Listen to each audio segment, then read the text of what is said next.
Ben fluorescent powder ഒരു special ലിക്വിഡിൽ കലക്കുന്നു. എന്നിട്ട് ഒരു പഴയ കാലത്തുള്ള കോയിൻ അതിൽ മുക്കിയെടുക്കുന്നു. അത് മ്യൂസിയം മാനേജർക്ക് മെയിൽ ചെയ്യുന്നു. അവർ അത് കൈകൊണ്ടെടുത്ത് പരിശോധിക്കുന്നു.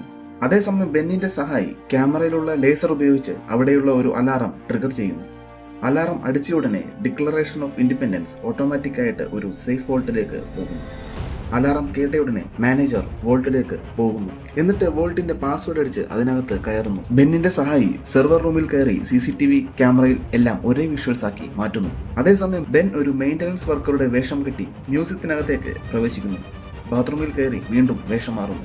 ഒരു ഡ്രിൽ കയ്യിലെടുക്കുന്നു. തന്റെ മുടിയെല്ലാം ശരിയാക്കി അവിടെ നടന്നുകൊണ്ടിരുന്ന ഒരു പാർട്ടിയിലേക്ക് ചെല്ലുന്നു. അവിടെ ഉണ്ടായിരുന്ന മ്യൂസിയം മാനേജറുടെ കയ്യിൽ നിന്നും വൈൻ ഗ്ലാസ് സൂത്രത്തിൽ വാങ്ങിക്കുന്നു. തന്റെ ഗ്ലാസുമായി എക്സ്ചേഞ്ച് ചെയ്യുന്നു. എന്നിട്ട് അതിലെ വൈൻ കളയുന്നു. ഒരു ബാത്റൂമിലേക്ക് കയറുന്നു. അതിനകത്ത് വെച്ച് ഫിംഗർ പ്രിന്റ് എക്സ്ട്രാക്ഷൻ ലിക്വിഡ് എടുത്ത് പഞ്ഞിയിൽ ഒഴിക്കുന്നു.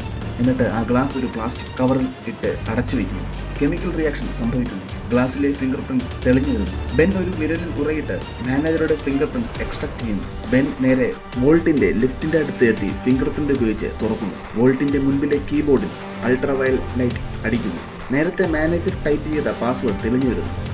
ബെന്നിന്റെ സഹായി കമ്പ്യൂട്ടർ യൂസ് ചെയ്ത് കറക്റ്റ് ആയിട്ടുള്ള പാസ്വേഡ് പറഞ്ഞു കൊടുക്കുന്നു. ബെൻ വോൾട്ട് ഓപ്പൺ ചെയ്യുന്നു. അതിനകത്ത് കയറിയ ബെൻ ഡിക്ലറേഷൻ ഓഫ് ഇൻഡിപെൻഡൻസ് അഴിച്ചെടുക്കുന്നു. സമയമില്ലാത്തതിനാൽ ഫ്രെയിം ഉൾപ്പെടെ എടുത്ത് കൊണ്ടുപോകുന്നു. അതേസമയം വേറെ കുറച്ച് കള്ളന്മാർ അവിടേക്ക് വരുന്നു. ബെന്നിനെ കണ്ട് അവർ വെടിവെക്കുന്നു. പക്ഷേ എല്ലാം ഫ്രെയിമിലാണ് കൊള്ളുന്നത്. ബെൻ പെട്ടെന്ന് തന്നെ ലിഫ്റ്റിലേക്ക് കയറുന്നു. രക്ഷപ്പെടുന്നു. ലിഫ്റ്റിൽ വെച്ച് ബെൻ ഡിക്ലറേഷൻ ഓഫ് ഇൻഡിപെൻഡൻസ് ഫ്രെയിമിൽ നിന്ന് അഴിച്ച് ഒരു പ്ലാസ്റ്റിക് കവറിലാക്കി തന്റെ ശരീരത്തോട് ചേർത്ത് വയ്ക്കുന്നു. ബെൻ അവിടെ നിന്ന് രക്ഷപ്പെടുന്നു. പക്ഷേ സംശയം തോന്നിയ മാനേജർ അവന്റെ പുറകെ ഉണ്ടായിരുന്നു.